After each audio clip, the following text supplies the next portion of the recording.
It's like, I am going to make you big and you're going to make me big. There's a big theme, right, in the final episode of, well, there's the 3 flashbacks. You've got one with Mike, like we've spoken about. You've got one with Walt and the one with Chuck. What did you guys read into that or interpret those 3 flashbacks as, and the whole time machine regrets sort of theme that ran across them all? They're just simple moments, like honest moments between characters that they didn't really have honest moments with. Like, it was cut all the bullshit away, like we're talking as like people rather than like he wasn't talking to Walt about anything other than just science and where would you go and like working out why he did it all. I mean, the Chuck one is trying to gain his respect, isn't he? And he could have said from that moment, he could have sat down with Chuck and he probably talked it out, and they're turning points maybe, I think. Why did the one that I can remember least well is the Chuck one, but I remember Chuck sort of saying, you don't have to do this, Jimmy. He's like, no, come on, you're my brother, I'll do it. And that's pretty much the essence of the scene from my memory. Go on, you fill me in. Yeah, so I think that scene is just before the show starts, almost like a flashback. Yeah, you're right. He says, well, Chuck says, I can get someone from the office to do this, and Jimmy says, you're my brother, like it's what we do. And Michael McKean has a great performance in this scene, and the look he gives, because we know now that Chuck resented Jimmy, right? And he kind of has this look of, oh, maybe it is what brothers do, but I'm trying to. I wouldn't do it for you. He said you do the same for me, didn't he? Yeah, and he kind of gave the look of like, I probably wouldn't. But I think he obviously he knows that. But I kind of read that scene because Chuck says to Jimmy, do you want to stay and talk? And Jimmy kind of puts him down and says, no, like, what are we going to talk about? Just my clients. And I put it down to these 2 brothers who lost their parents, who are emotionally immature, and they're kind of trying to talk to each other, but they don't know how to. And ultimately, they just don't talk to each other. I think that flashback is Jimmy thinking back to it and thinking, I wish I stayed and just had that conversation with him because I regret everything that happened with my brother. And I think a big part of Jimmy and Saul is that he's emotionally immature, and the whole divorce scene that just kind of shows it. He's acting like an arsehole. Yeah. So I think he truly regrets it. And obviously in that scene at the end, Chuck has the time machine book.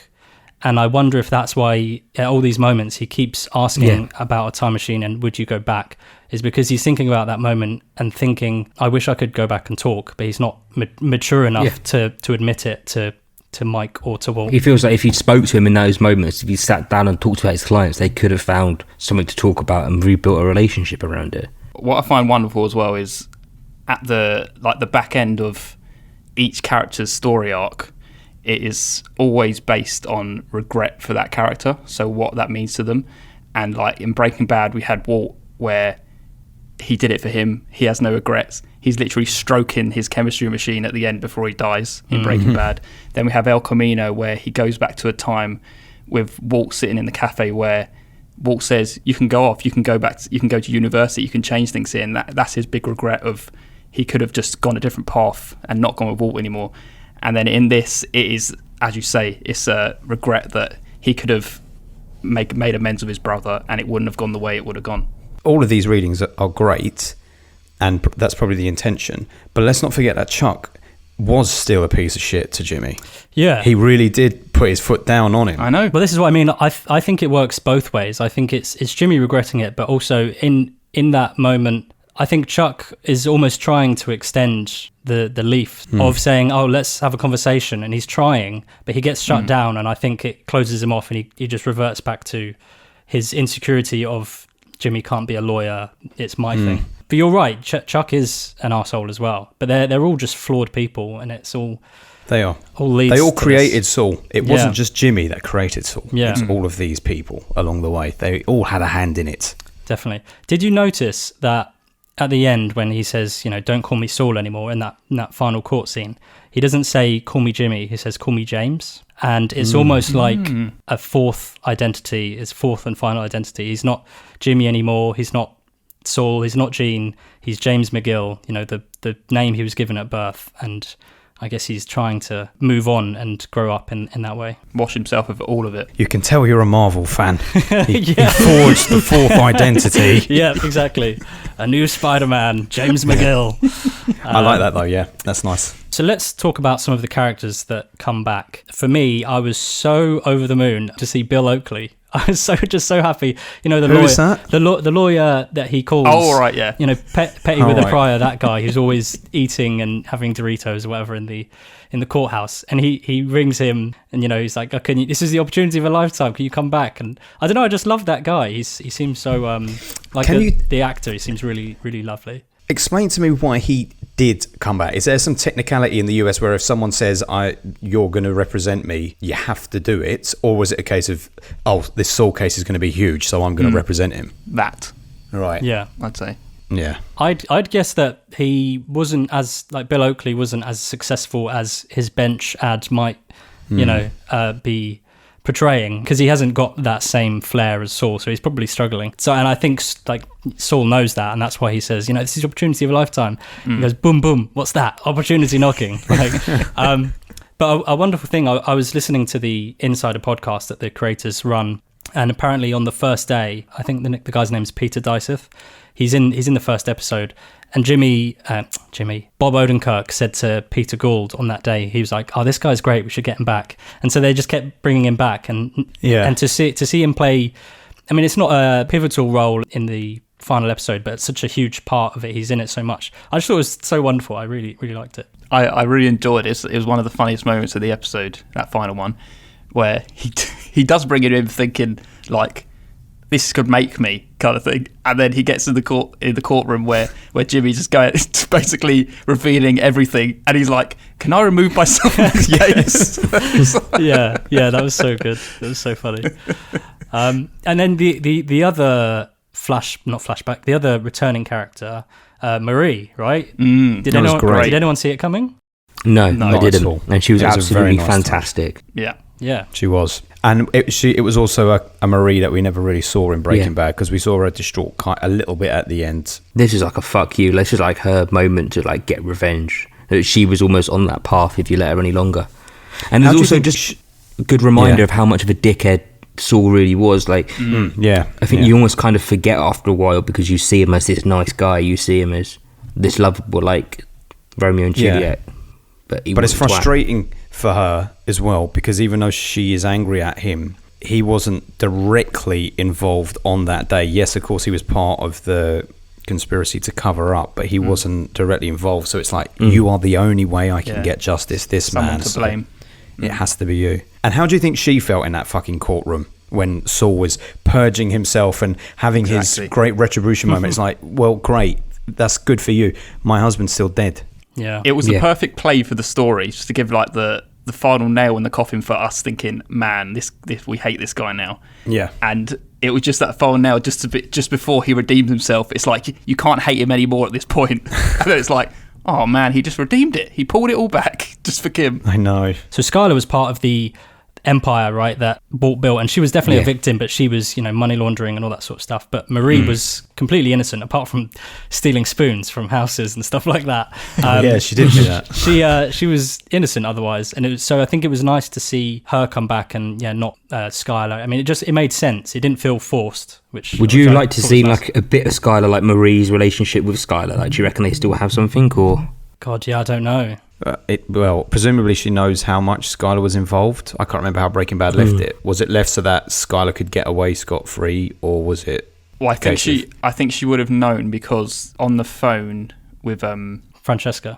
Yeah, Francesca. She said that she cut a deal. Did you say? So she must know that she was involved, right? In some way. So in that scene as well with Marie, I was thinking, man, if we put this in color, I bet she's not wearing purple. Yeah. I was because all the that. color's been stripped from her as well. She's wearing black. I'm pretty sure. Yeah. Interesting. Because she that would have been quite a life impacting moment, and the whole purple thing might have faded away, sadly. Yeah. She was great. I was very sad. I don't know if you guys remember, but the last one, I was hoping we'd see Ernesto come back. I don't know if you remember Ernesto, but we didn't get Ernesto back. Who is it? Let me show you quickly. Oh, yes. He used to deliver stuff to Chuck as well. He used to deliver stuff to Chuck. So he was in the mailroom when Jimmy and Kim worked there, and they obviously progressed. and Ernesto never really did, but he ended up working for Chuck doing his grocery shopping, and Chuck ends up using him to get Jimmy to break into the house because he accidentally shows Ernesto the recording that Chuck had, and then Ernesto goes and tells Kim, and then Kim tells Jimmy. But I was hoping because I don't know, he's just like a sweet little character, and I was hoping we'd get him back just for the final season. But you are such a super fan, man. I would never remembered him, but I absolutely believe that you would have had tears of joy if he appeared in that finale. I'd have my, oh god, I'm crying again. Ernesto, yeah. I think that's the next spin-off. I want Ernesto. I want to see what he's doing, how he's just running errands to households in Albuquerque, just every episode of New House. Would you watch another spin-off? I wouldn't. Yes, you would. I wouldn't. Who are you going to spin off now? Well, then, the only thing Walter, you could do Junior. is... I heard you say that the other day on our episode of something, and I thought that is the least interesting person. I would watch in 30 years, if Bob Odenkirk and Vince Gilligan were still making stuff, Saul released from prison, one season, limited run. One film, like an episode. Him coming out into... He can't get that much early release, surely. He'd be an old good man. behaviour, you never know. He might pull some tricks. And then him and Kim reuniting it in old age, imagine. Yeah. But I think it's better, right? And I think they are going to leave it, but it's better some things to just live in your mind. And I probably would have said that about Jesse's ending in Breaking Bad, but his ending again in El Camino was, I guess, slightly ambiguous as well. So it's still up to you to decide. And one thing I noticed about the cigarette scene and the ending with the finger guns and everything, they say so little. They don't say that much in terms of dialogue. And I think that was a clever decision because as much as I wanted them to talk and just, I could listen to them talk for hours probably, it was more about what was happening and it was up for you to decide what it meant. So, it's not explicit why Kim is there, but I guess it's up to you to decide. So then what is your read when Kim walks out of there and away? Is that the last time she's seeing him, or is she returning? I think that's goodbye. They had that moment, they rekindled the flame, but for me, that's Kim saying goodbye. But I don't know, what do you guys think? I would agree, I think. Because it's the way that final shot goes, he gets wiped away by the brick wall, and it does feel very definitive. Yeah, true. It's the Godfather door closing moment. I think it's like, that's it, you're shut out. No more. Yeah, I agree. What did you guys think about the finger guns, by the way? I just see it as a nostalgic look back at the innocence of the beginning of the series. Just them standing there smoking after a long day in court, and his innocence of shooting his gun hands at Kim. I just see it as nostalgia for a better time. The gun hands I only know of because it's memed on Twitter. I can't even remember Kim doing that. Right. But I've seen the meme, the GIF of her doing it so often. I can't even remember in what context she did it. So it was the end of season 5, the last season, and it's when I think Jimmy's trying to break up with Kim because Jimmy's saying, I'm bad for you. And Kim kind of entices him to not break up because she comes up with this Howard scheme, and she's like, what if we did something, what if we did this, what if we did this? And Jimmy at the end says, we're not actually going to do this, right? And Kim says, wouldn't I? And then she gets up and she turns, she goes, pew, pew, she does the finger guns. And Jimmy's kind of left there looking like, at the time we were all thinking, oh, Kim is, and she is, but Kim is becoming just as bad as Jimmy is and as involved. But I think you're right in that it was this playful time where they were so in love and having fun, and they were doing bad things, but it was just pure no one love. Was dead. I think you're right. It's just a nice little callback to let Kim know I'm going to be okay. It's almost like an I love you, Yeah. Okay, saying that as well, bringing that memory back of her saying, wouldn't I do it? Like, wouldn't I do something this reckless? You could also maybe read it as Saul doing something reckless and taking all that time in jail. And it's like, you wouldn't think I'd do this? Well, I've done it. Yeah, that's true. Because I guess the whole thing is Kim wouldn't think Jimmy would own up to it because he wasn't mature enough or whatever, but he finally does. So maybe surprised you. Yeah, that's very true. I like that reading. I don't know if I've seen that anywhere, You might have to tweet that out, get that into the make space. That one go viral on TikTok. yeah, exactly. Cut this up into a little promo. Yeah, exactly.